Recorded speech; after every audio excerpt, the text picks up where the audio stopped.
सगळ्यांना जय सेवा. मी स्वप्नील. पावसाचं वातावरण असल्यामुळे शेतात जायची इच्छा नव्हती. घरच्यांनी कॉल केला. मग काय, धन्नूची चावी घेतली, धन्नूकडे गेलो. धन्नूला बघितलं तर पावसानं ओलीकीच झालेली होती. तरी पण म्हटलं चला जाऊ द्या, आज शेतात जाऊया.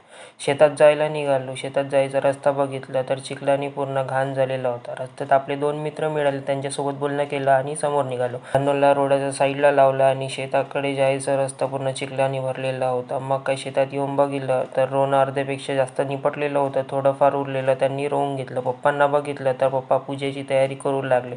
ढेवरी, नांगर, बैल बनवू लागले. पप्पांनी पाऊस यायच्या अगोदर पूजा आटपून घेतली. ढेवरींचं असं आहे की पप्पांनी ढेवरीन खूप मस्त बनवलेली होती. त्यामुळे येणारे जाणारे लोक पप्पाची नवल करू लागले.